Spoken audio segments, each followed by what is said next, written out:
Hey, Chad Peterman here, your host of the Can't Stop the Growth podcast, a show that advances the home services industry and beyond. In this exclusive series, I've joined forces with Camp Digital to bring you powerful learnings that advance you and your business in the realm of all things marketing. Together, we bring content that empowers you to build a positive, healthy workplace for you, your people, and your bottom line. So let me officially pass the mic to Camp Digital for today's episode, chock full of insights that you can take and apply to your growth. Now listen and grow. Welcome to Around the CAMPfire. I'm Katie Donovan, CEO of Camp Digital, and I'm excited to share conversations with real home service business owners and executives. Some of my favorite people who I think are the industry's top leaders, innovators, and trailblazers. Each episode, we dive into stories behind successful home services businesses, the wins, the challenges, and everything in between. Our goal, to share real stories from real people. So grab a seat around the campfire and let's get started. Hi, Katie Donovan with Camp Digital. I'm here with probably one of my favorite people in the trades, although he might make me regret saying that at the end of this interview for sure. But I have known Ted long enough to carry bail money when I see him in person. How about that? Ted is the owner and founder of Southern Trust Home Services in Roanoke, Virginia. And honestly, one of the best storytellers, one of the greatest. I think you guys, everyone's in for a real ride today. Ted, welcome. Thank you so much. Thanks, Katie. Thanks for having me. And you know what? Thanks for coming on. So Ted, for anyone who doesn't know, is a little bit of a legend. He's been listen, people ask me about you all the time, Ted. He's got an amazing business, amazing growth. And he just got done telling me, I know he gets requests for podcasts all the time and does not normally do them. So I'm really grateful that you chose to do this one. So thank you, Ted, very much. Thank you. You're welcome. You're welcome. Tell me a little bit about your background, Ted. Like, how did you, because I've heard this story, so I'm going to keep you honest here because it's amazing. How did you decide to start Southern Trust Home Services? Well, as you know, I grew up in Jersey and I got tired of rat race, moved to Southwest Virginia, just figured I'd start wiring houses and just have a shot at it and do well. And I started with builders, obviously, and builders were a pain. And at one point we had 14 Walmarts, 20 some Food Lions, about 12 Sheets fuel stations, and the builders.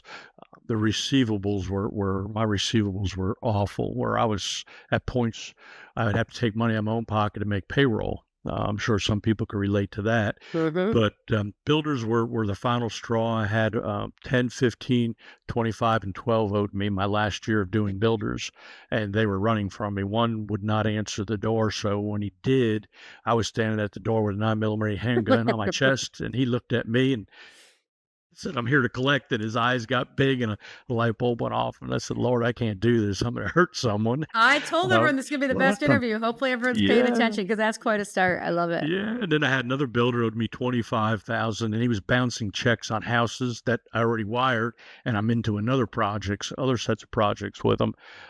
So I wasn't getting paid, knocked on his door one day and he told me, go away, wouldn't open the door.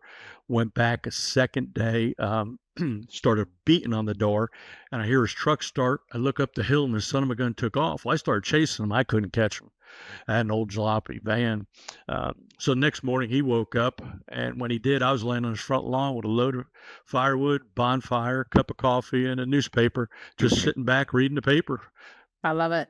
I love it. Yeah. And, you know, I think a lot of people, when they ask me about your business, they're in awe. You do a very good, very, very healthy business in Roanoke, Virginia.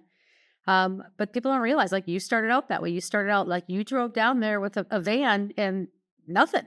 I mean, from the way I heard the story, like literally nothing. Yeah, not a thing. You probably have some pictures of me. I started in a 1990 Dodge Dakota pickup with a cap on it. And that's what I was wiring houses out until I did a job for a vice president. I did a cabin for a vice president for Advanced Auto Parts, Mr. Fralin, and I was struggling trying to get the thing done with all the parts and what have you. And I went there one evening when he got off of work to start working, and there's a Advanced Auto Parts PDQ van parked in the yard. And I said, Mr. Fralin, what's that? And I try not to choke up. And he said, I want you to have that. I said, what? He said, I want you to have that. I see how you're struggling out of that van. I said, oh, well, good. How much do I owe you? He says, not a dime. He said, we put high mileage on. We have good maintenance done on it. He said, but I want you to have that. And that was my first work van. I brought it to Earl Shives, got it painted white, and just put some stickers on it.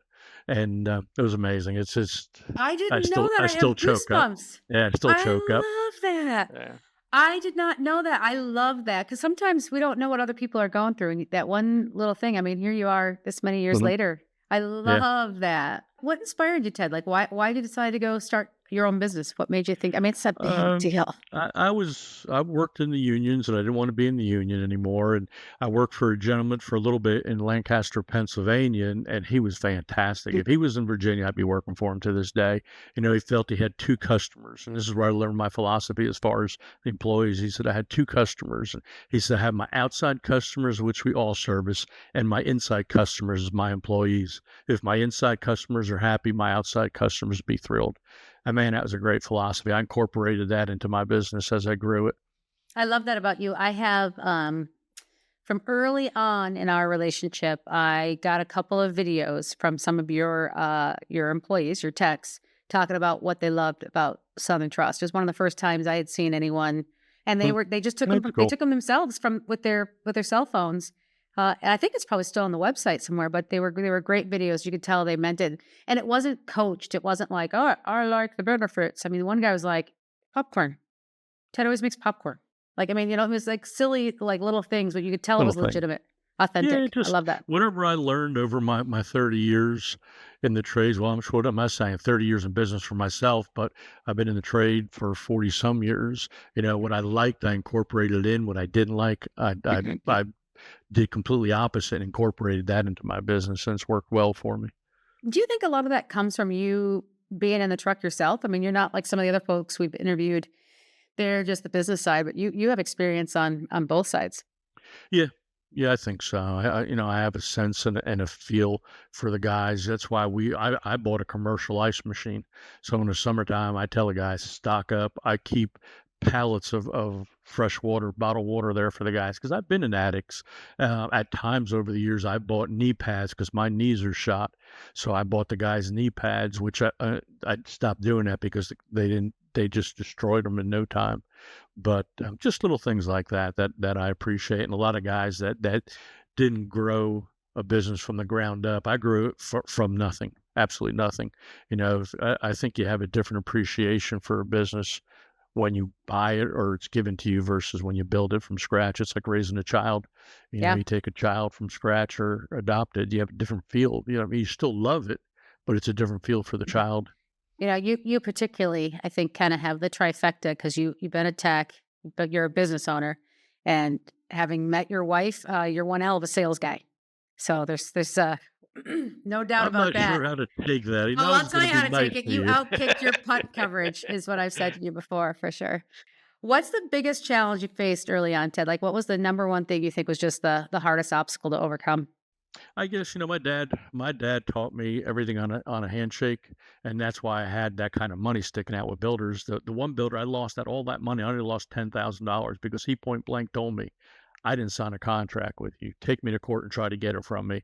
So, it's a trust of people. And even to this day, I got to catch myself. And then sometimes I'm too hard on people because of that. I had a guy early on when I first started residential service. It was electrical. My trade's electrical by trade. And I hired this guy. He got me good. He got me for $83,000. Oh, yeah. That's when I first got started. I was putting so much on credit cards. I didn't realize when you drug test and background check, you have tiers, and I was doing it on my own. I didn't use a third party vendor at that point. So me getting started and me being cheap, I grabbed the cheapest tier. Well, the cheapest tier was just our county drug test background check. It wasn't a national test. And that's where I learned the hard way. He took off with my truck. I was working in the truck still. And I took an emergency call, and the lady paid him cash, and she was irate. He never come back. So I called him up. He would not come in. He would not take a drug test. So I grabbed a 9mm again. I went to his house and I repossessed my truck. And that was a learning lesson for me as well, because I found out at that point on the drug paraphernalia in the back, all the tools that were missing, I could not press charges because I broke the chain of custody and did not have a deputy with me. Oh, yeah. Yep. No. Here's a guy that his wife threw him out because they had a fight. So I felt bad. I let him put a camper on my property and live Oh, there. And he was taking us out to dinner, my wife and I. And here he was stealing up the wazoo. I mean, how I caught him is that happened, and gas card, the WEX cards. He had a diesel vehicle and there was gas charges on it. Oh yeah, that's how I caught him. That's wild. I didn't know that. Isn't it? That's wild. Yeah. What about an aha moment? I mean, you've been through a lot from our stories. I love your stories, by the way. For anyone who doesn't know, take this man out for a cocktail. He's got amazing stories. But when was when did you finally feel like you're successful, you're doing it, like the aha moment? I still don't. Oh, it's true. You're No, very hard on yourself. You really are. yeah, I know. What was humbling to me or brought tears to me is when I bought my building, 43,000 square foot. You knew I started out of the truck, and then I had the old building. I built a shop on my 26 acres I used to have, which was like 1,000 square feet. So to go from that to this building, and when I was in there on a Saturday one time, just by myself in the quietness, walking through the warehouse, it just brought me to tears. Still does. You're gonna make me cry again? I love it. I love it. No, I feel you, because we're so hard. I talk about this a lot. So many businesses I talk to, I'm just $1 million shop. I'm just a $3 million shop. You are significantly larger than that. And people don't realize that most companies don't make it that far. I mean, you've been in business for 30 years. You're very successful. You've got probably a greater credit, I think, too, is you've got a lot of very happy employees whose lives you've impacted. And we're still so hard on ourselves. I need to get to this. I need to do that. I need to grow here. So I get it. It's wild. No, it's a truth. It's a truth. It's been a neat journey. It's been fun. Is there something you're really proud of in the journey so far? Something else that you could put your finger at? No, I don't think so. No? I mean, I've survived. I'm going to have to brag for you. I've survived a lot of different things, different. And I looked at that question. I couldn't think of anything to brag about. It's just survival, different steps, different, like that guy that got me for the 80 some, and then a key manager that bailed out and left me hanging. So, and I survived and grew it and took it back.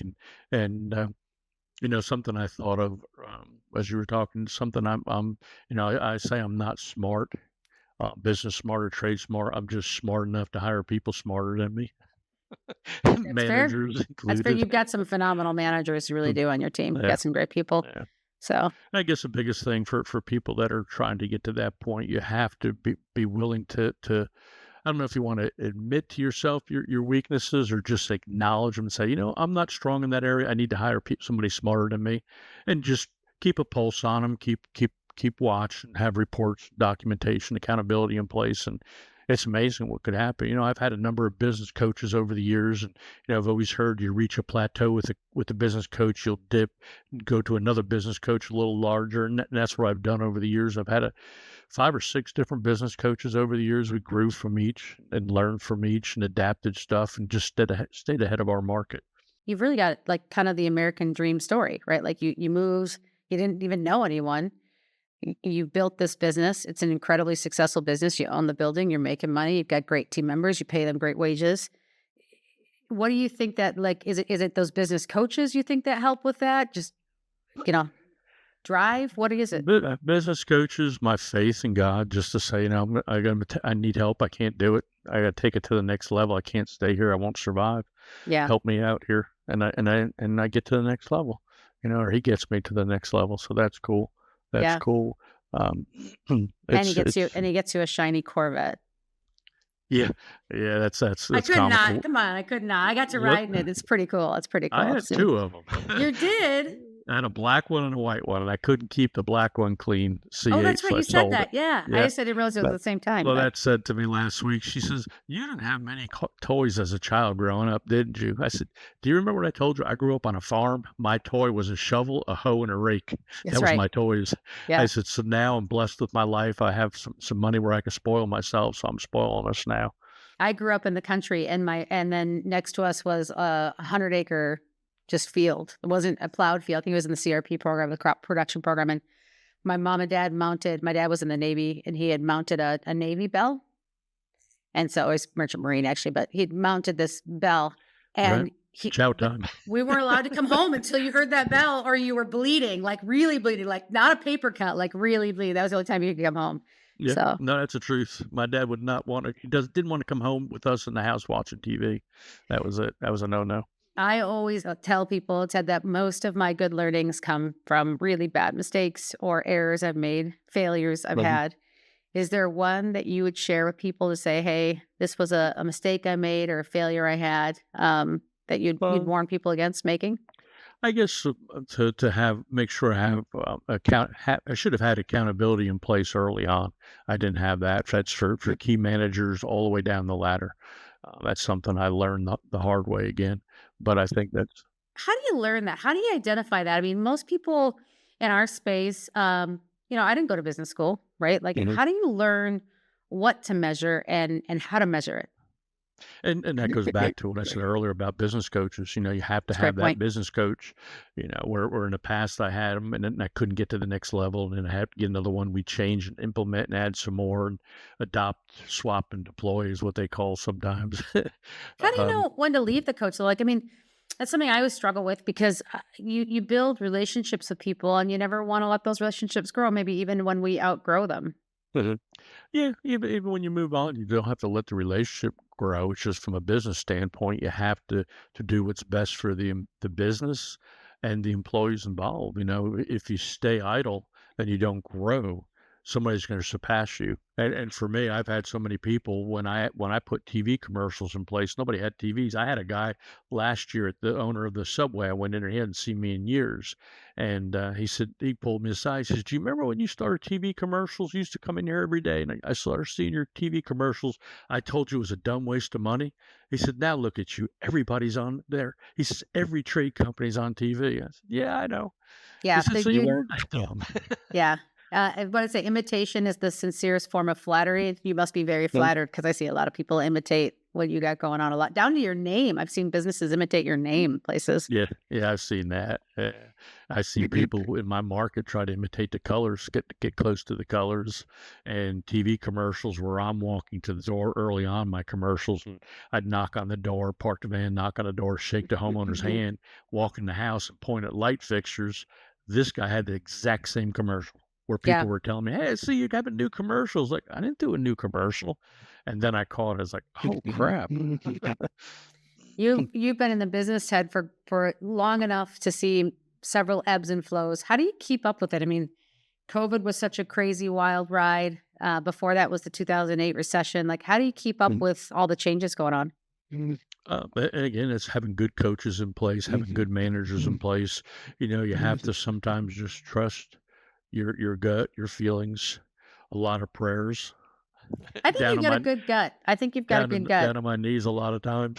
I don't think you give yourself enough credit. I've heard you kind of just riff on things and just say, "Hey, could you go dig into this and come back and like, exactly what your intuition was correct." You've got a pretty good gut, I think. Yeah, thank you. That's why we're opening up in a new market, a satellite office, just because of what I feel, what I've felt, and then you confirmed it the one conversation we had, so I know it's the right direction. Um, so it's Ever cool. never want to sit down and just enjoy it. You keep pushing and growing and No, and people say that to me all the time. "How old are you?" And I tell them, I said, "When are you going to retire?" I said, "Why?" yeah. I have good people in place. I pay them fantastic, great plans in place, and I get to spend some time in the winter down in Florida here. I have seen and had the pleasure of talking with many of your team members. Mhm. Um, and all of them say amazing things about working for you. And I don't think there's one that wouldn't take a bullet for you. Mhm. Why is that? What's your leadership style? What do you think like you credit your leadership to? And that goes back to what you had asked me earlier about being a technician and having feelings, and being there, and I was always taught, you treat others the way you want to be treated. So I try to do that. Sometimes it costs me a fortune, but It's I not can just sleep your well at night. technicians. Your And I think she's your finance gal. I had sent her an email. It was a poorly worded email, admittedly, and I think she thought I was doing something inappropriate. And boy, woo, do not get on the wrong side of her. I had to come back and say, sorry, that was not at all what I intended. I mean, they are so protective of you Mhm. and care about you so much, not just you as a business owner, but you as a person. I Mhm. mean, is it just that connection you make with them, or is that your Uh, leadership style? I guess it's my leadership style, and I want to see everybody do well. When guys buy houses and they buy themselves a boat or buy themselves a car, man, I'm excited for them. I'm not jealous. I'm excited for them. They worked hard. When I worked for people, I never had that opportunity to make that kind of money and live well for my family. There was a time early on when I first got started, I was working for myself and wasn't priced right, so I was struggling, and then I didn't have medical insurance, and I had a family. My boys were little, 7 and 9, and my ex-wife, didn't work, so I was working for myself for 8 and for the county. I was a building inspector for the county, so I worked 8 hours for the county so I could get the medical. Their pay stunk, and then when I finish up with them at night, I'd work night for myself until the point one day it was like 11 o'clock in the middle of August in an attic, hot, and I was exhausted. And I said, "Oh man, I can't keep doing this." So I finally had to go to the building official and said, "Donnie, I can't do this anymore. I'm going to have to stop." And you had 2 successful boys from it. They're amazing. What advice would you give someone looking to scale their business? Someone's going to start out today. I mean, you've been there, you've done it. Is there a piece of advice you'd give them? Um, I guess don't expect it to be a cakewalk and go smooth. You're gonna have to be able to take bullets and stand up, and you're gonna have haters. You're gonna have mistakes. You're gonna have people wrapping a brand new box truck right around the telephone pole and totaling it. You're gonna have a guy totaling 2 vehicles in 1 week by hitting deer in 2 separate instances. You can't do much about it. You just pray and thank God nobody got hurt, and just learn from it. If there's anything you could learn and implement, you move on from there. Yeah, I will say that, one of the first times you and I was working with you and you were frustrated. You called me and said something and I said, "Ted, do I ever not answer the phone? Do I ever not?" And it instantly like calmed down, and it was so refreshing. It was so kind because you needed something and you wanted to get it. And you were like, "I need this." And I think I'm so used to a lot of people just going straight to 100, and you were like, "How do we get this done, Katie? Like, just explain to me how we get this done." I'll never forget that day. I loved it. I appreciate, made me really, it's probably the day I started to realize that this is a person I want to hang around with and be associated with Well, was you were that a day. kid back then, so I had to Oh, go yeah. easy. Yeah. Well, we'll do that. We'll do that. Yeah. Any initiatives that you think like must-haves that people should have in the space? Anything that you did that you're like, "Gosh, you guys, if you aren't doing this, jump on board." Business coaches. If you Oh, don't yeah. have a good business coach, it doesn't have to be the best. Just take it to that point where the one we had in the past, one of them, I mean, they did great, but they were the same size as us revenue-wise. So I just felt I was tapped out at that point. I had to pick somebody different and chose a different coach, and then we moved on now recently with Chad because I want to get to that point, get to that level. Yeah. And he was a big help and a big influence in my decision with opening up a satellite and how I did it. Yeah. Yeah. So Shout it's out to cool. Chad Peterman and what he's building. It's pretty amazing, actually.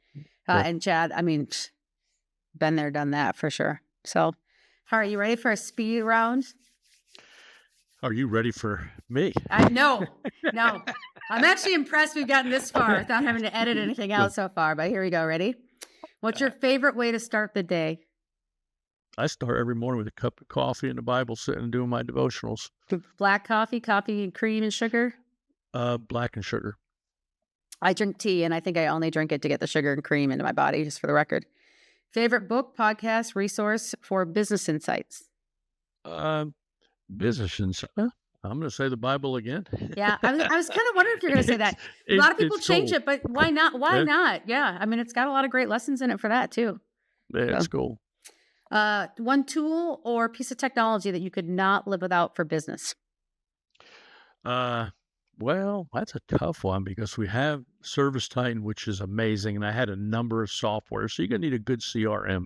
Yep. We grew, when we were little, we had one, outgrew them, went to a different platform. They merged, changed their name. They did well until we're at this point, and then we had to go on and move to them. Service Titan comes up a lot with that question, so shout out to Service Titan for sure. Greatest strength as a business leader? I said it earlier, just smart enough to know to hire people smarter than me. Yeah, I think you've got a lot of instinct too that is pretty impressive. One piece of advice you'd give a new entrepreneur, someone comes to you today? It's not going to be easy. It's not going to be given to you, but it's going to be well worth it. Stay on it and work hard for it. This will be an interesting one. You could have lunch with any business leader, past or present. Who would it be? I had a number of people over the years that I spoke with, talked with.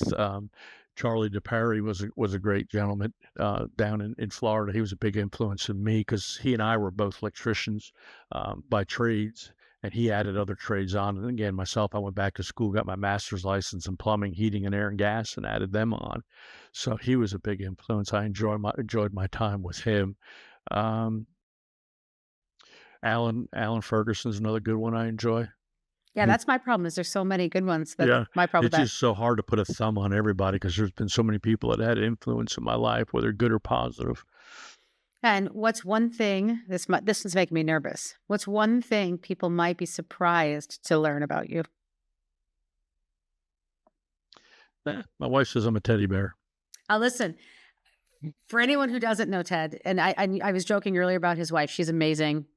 But Ted did these series of Facebook posts during COVID that I think kept all of us rolling, because his wife, again, she's amazing. And he would take pictures of her like cleaning and him sitting on the lawn chair and saying like pro marriage tip, if your wife's cleaning, make sure you point out when she missed a spot or little things like that. So yeah, for sure. So your wife saying you're a teddy bear is pretty funny there. If you weren't in the home services industry, where would you be? Customer service somewhere, with people, pleasing. Yeah, you love people. Pleasing people, doing what people need done right. I was always a quiet, shy child back in elementary school or in school, so it's hard to believe my brother had to drag me to school when we were little. So it's sort of comical to think that. I'm shocked by that because the Ted I know is the light of the party. So last two questions. Favorite way to unwind after a long day? Oh boy, I enjoy fly fishing. Oh, really? So, when I get here in Florida, I run away, especially when it's warm, and I go out to Sanibel and I just fly fish. Like when I had that, as you well know, last year I had the prostate cancer, and it was divine intervention. He found Dr. Tolley for me, and I drive an hour and a half up to Sarasota, sit there in the machine for 20 minutes of treatment, drive 2 hours back to Sanibel, fish till the sun went down. That was my piece. I wasn't sure if you were going to talk about that or not, but what a miracle. What a miracle. What a miracle you've lived through. And honestly, if you didn't believe in miracles, that story is a miracle in and of itself. Oh yeah. It's a long story. My wife always cuts me on that, but it's I just thank God that he was in my life and he brought me there. It's, when you start seeing stuff like that, the rainbow around the sun in the middle of the day, that was amazing. When you're willing to listen, right? Yeah, and it's then cool. One word to describe your business journey so far. Roller coaster. I was going to say, listen, I wish we had hours because some of your stories have been some of the best stories, I think, in this space. You started out strong with a couple of them right out of the gate. And I can be on again. Yeah, exactly. I love it. Yes, I love it. Well, Ted, I want to say thank you. We get the pleasure of doing these podcasts, and I was really, really excited when I reached out to you. Actually, when our team reached out, you didn't even think it was real, but I admire you very, very much. I appreciate you. You've taught me a ton about the space. You've always been kind and generous with me, and so I'm so grateful that you took the time to sit with us on the call. So thank you so very much. Thanks for tuning in. If you'd like to get connected, you can find me at chadmpeterman.com. To see what our team's up to, you can visit petermanbros.com. As always, keep growing out there.